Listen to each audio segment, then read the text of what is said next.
یہ وہ رات ہے جو تمہارے سابقہ گناہوں کو معاف کرنے کی بشارت لے کر کے آ رہی ہے، تم اس کی طرف توجہ نہیں دیتے۔ تو پھر ایک بات یہ بھی یاد رکھ لو، تم میں سے کسی کو یہ بات خبر نہیں ہے، کسی کو معلوم نہیں ہے کہ اگلا رمضان تمہاری زندگی میں آئے گا کہ نہیں آئے گا، نہیں معلوم ہے۔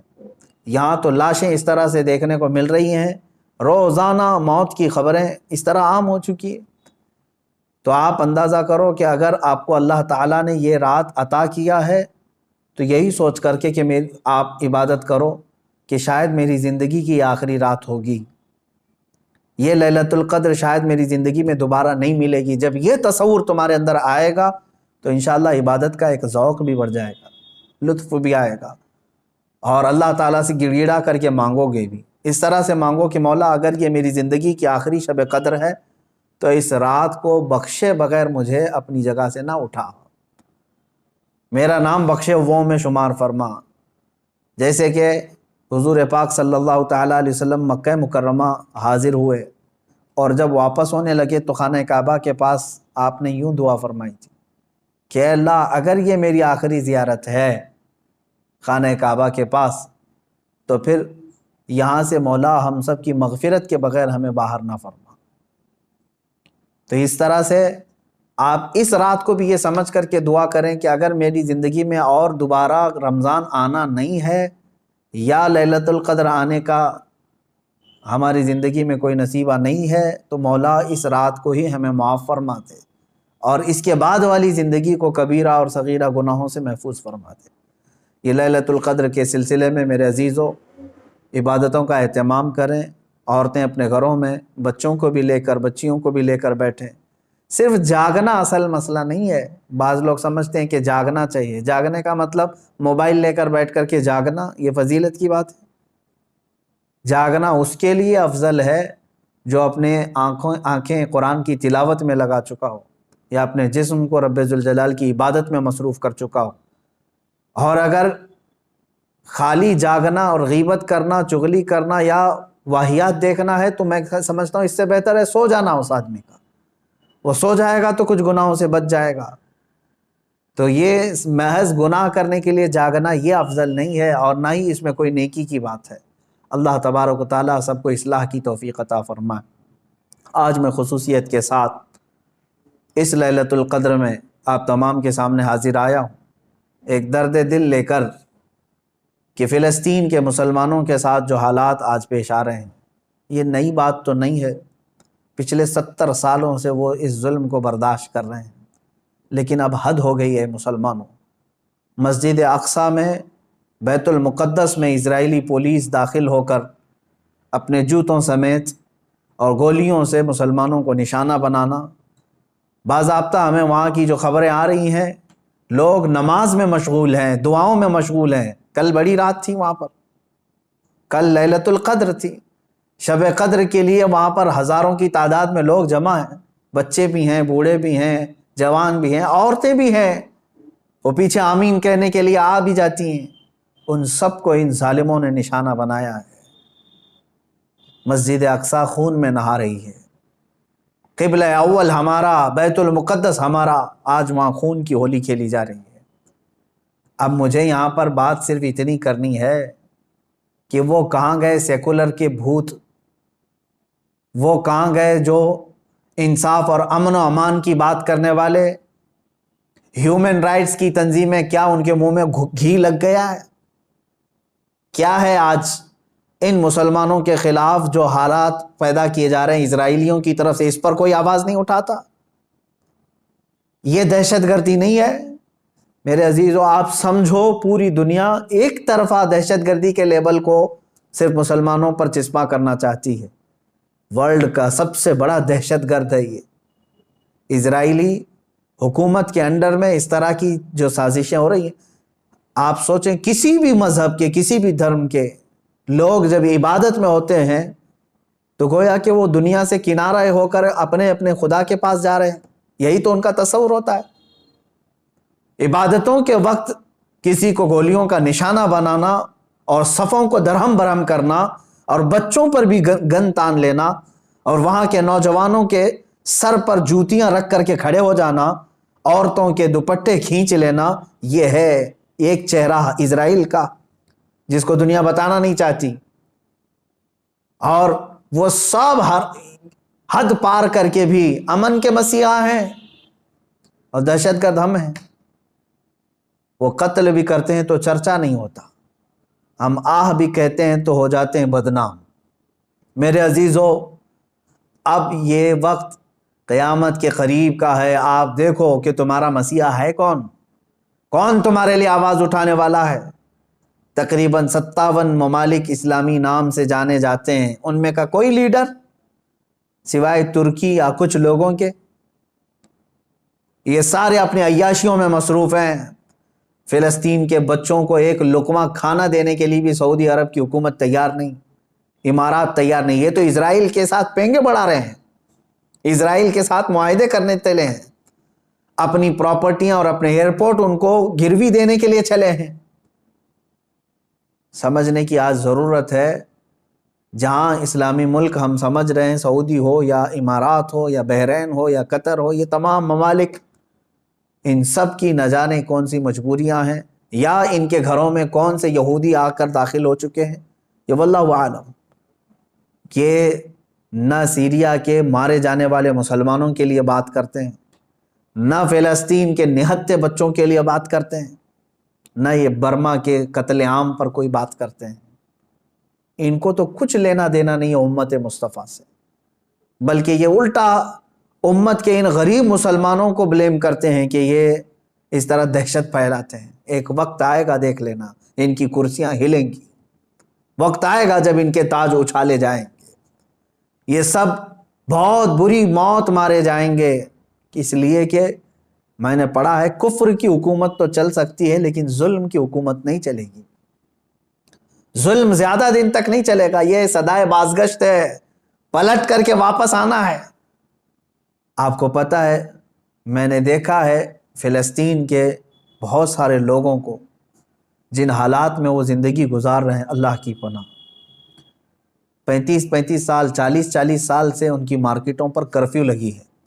کرفیو سمجھتے ہیں، ایک دن 2 دن کرفیو لگے تو ہمارے دکانوں پر تالا، اور 40 سال سے کرفیو لگا کر کے رکھے ہیں کچھ مارکیٹس میں، بازاروں میں، دکانوں پر جالے لگ چکے ہیں، بہت ساری پراپرٹیاں اور جائیدادیں ہڑپ کر کے اسرائیلی غصب کر کے بیٹھے ہوئے ہیں۔ یہ ساری کی ساری چیزیں بنا ان عرب لیڈروں کی اجازت کے اور ان کی منظوری کے نہیں ہو رہی ہیں۔ یہ سب میں ان لوگوں کی ہمدردیاں شامل ہیں۔ انہوں نے سعودی ہو یا جتنے بھی یہ مسلم کنٹریز ہیں، فلسطین کے بچوں کے خون پر اپنی کرسیاں بچھائے ہوئے ہیں۔ آج ہمیں درد ہوتا ہے اس بات کا میرے عزیزوں کہ اب مسجد اقصیٰ کو بھی انہوں نے پامال کر دیا، مسجد اقصیٰ کے اندر داخل ہو کر کے اپنی گن کو اٹھا لیا اور عبادتوں کی اور صفوں کو وہاں پر درہم برہم کر دیا۔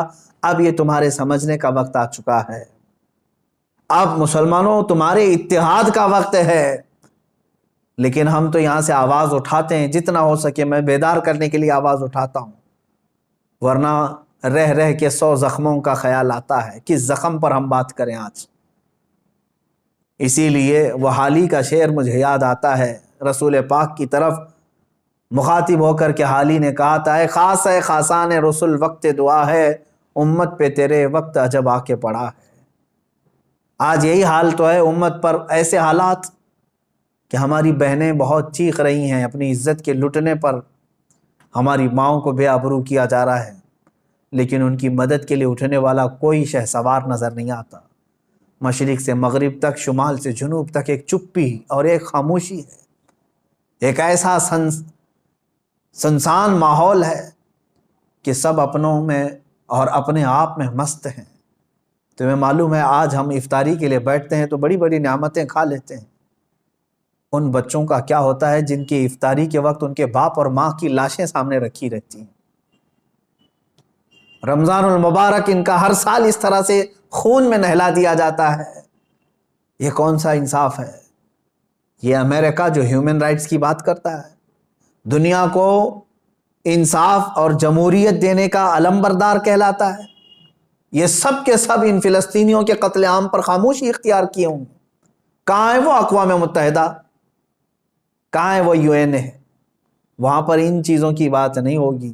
ہاں اگر ایک اسرائیلی مارا گیا یا ایک یہودی یا ایک عیسائی مارا گیا تو اس کے لیے تو بوال ہوگا۔ مسلمانوں کا خون سستا ہو چکا ہے، مسلمانوں کا خون بہت عام ہے کہ ان کو کوئی بھی بہا دے۔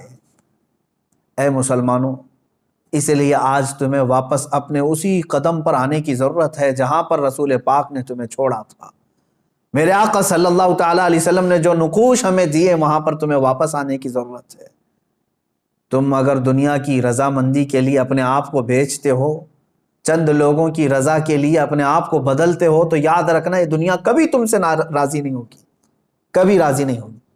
کیوں نہ ہم رسول پاک صلی اللہ تعالیٰ علیہ وسلم کی رضا کے کام کریں، اللہ اور اس کے رسول راضی ہو جائیں، تو پھر ہماری وہ سابقہ قوت لوٹ آئے گی جس قوت سے قیصر و کسریٰ کانپتے تھے۔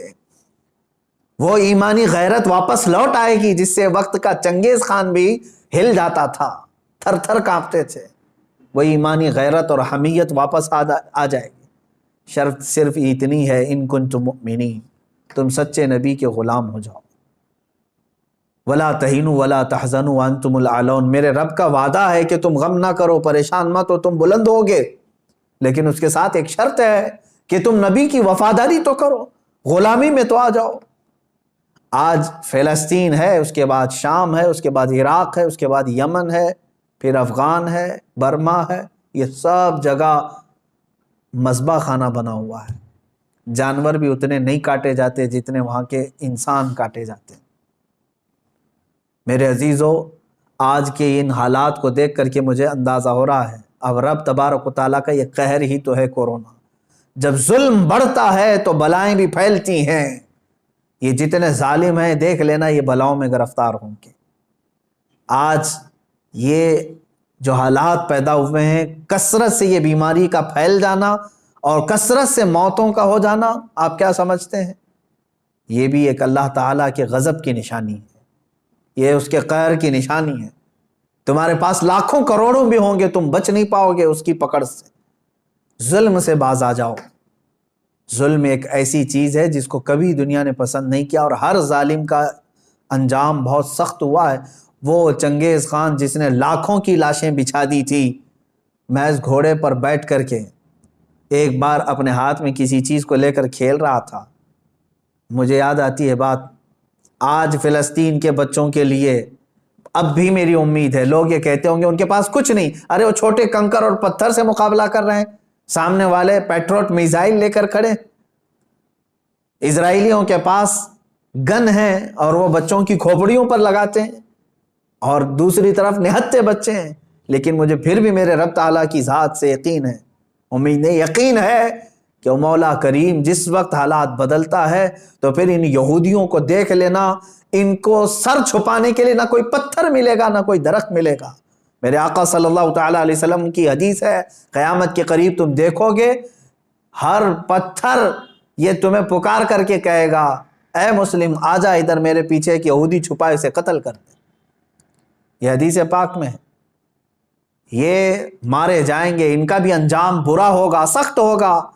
یہ ظلم کا جو ننگا ناچ ناچ رہے، ان کو کیا لگتا ہے کہ ہمیشہ ہی رہیں گے؟ یہ خود چین سے کبھی نہیں رہ سکتے۔ ذلت والے لوگ، انبیاء کا بے حساب قتل کیا جنہوں نے، پوری دنیا کی آج چین و سکون کو غارت کرنے والا یہ اسرائیل کیا سمجھتا ہے کہ ہمیشہ ان کی حکومت قائم ہو جائے گی؟ میرے رب تبارک و تعالیٰ کا انتقام بہت قریب ہے، بہت قریب ہے۔ میں جو بات عرض کر رہا تھا وہ یہ ہے کہ فلسطین کے بچوں کے لیے اب بھی انشاءاللہ العزیز امید ہے، آئے گی۔ چنگیز خان ظالم تھا، اس نے انسانوں کی کھوپڑی سے مینار بنانے کا بھی حکم دے دیا تھا۔ اتنے قتل کرتے تھے، جس راستے سے وہ گزرتے پورے گاؤں کو جلا کے چلے جاتے تھے، کوئی نشانی نہیں رکھتے تھے۔ منگولیا کے رہنے والے یہ چنگیز خان نے ایک وقت ایسا آیا کہ تقریباً کئی 100 لوگوں کو، مسلمان بھی تھے اس میں اور دوسرے بھی تھے، قید کر کے لایا اور کھڑا کر دیا۔ قتل عام کا حکم تھا، 3 صفیں لگی ہوئی تھی، اس میں علماء تھے اکثر، ایک بڑی عمر کے بزرگ بھی اس میں کھڑے تھے۔ وہ پہلی صف میں تھے، تو جلاد کو اس نے حکم دیا، چنگیز خان اپنے گھوڑے پر بیٹھا ہوا تھا، حکم دیا کہ قتل کرو۔ تو پہلی صف کو جب قتل کرنے لگا جلاد، تو بڑی عمر والے جو تھے وہ ایک بزرگ، وہ دوسری صف میں پیچھے چلے گئے کہ پہلی صف والوں کے سب سر اڑا دیے گئے، سب قتل ہو گئے۔ چنگیز خان دیکھ رہا تھا کہ ایک بوڑھا پہلی صف سے دوسری صف میں جا رہا ہے، دوسری صف کے قتل کا حکم ہو گیا، تو وہ بوڑھے میاں تیسری صف میں چلے گئے کہ بچ جاؤں کہیں سے۔ چنگیز یہ چیز دیکھ کر کے ہنس رہا تھا، کہکا مار رہا تھا، دوسری صف کے بھی پورے لوگ قتل ہو گئے۔ تیسری صف جب بچی تھی، تب چنگیز خان نے اس بوڑھے کو مخاطب کر کے کہا، بڑے میاں یہ آخری ہے، پہلی سے تم دوسری میں آ گئے، دوسری سے تیسری میں آ گئے، میں دیکھ رہا ہوں مسلسل تم کو، اب پیچھے کوئی صف نہیں، آگے میری تلوار ہے، بتاؤ اب کہاں جاؤ گے، اب کون بچائے گا؟ اس بزرگ نے کہا، میرے رب کی ذات سے اب بھی مجھے امید ہے، میرے اللہ سے مجھے اب بھی امید ہے، وہ اگر چاہے تو اب بھی مجھے بچائے گا۔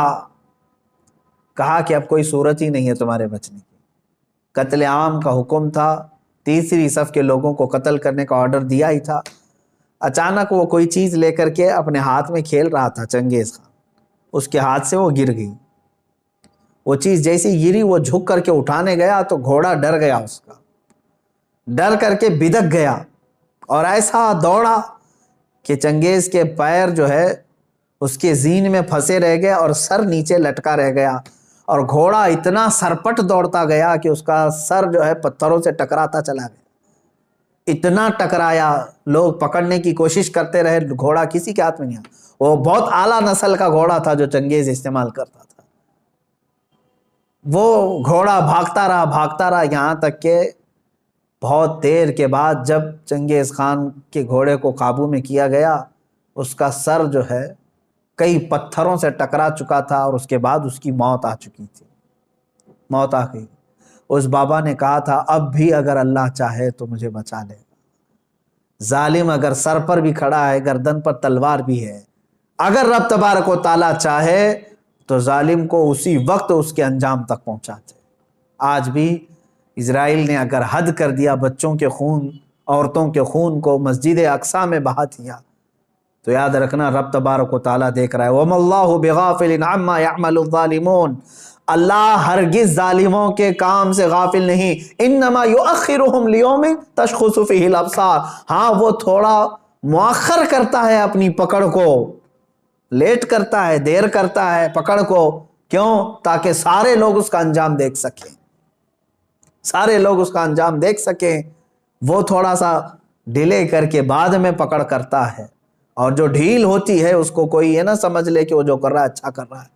لیکن میں تمام مسلمانوں سے کہنا چاہوں گا، اب بعض لوگ تو اپنی تسبیح اپنے مسلح پر تو آئی گئے ہیں کہ چلو فلسطین کے بچوں کے لیے دعا کرنا ہے۔ ظاہر سی بات ہے، اب دعا کے علاوہ بہت سارے لوگوں کے پاس بچا کیا ہے، آج یہی حالات ہیں ہمارے۔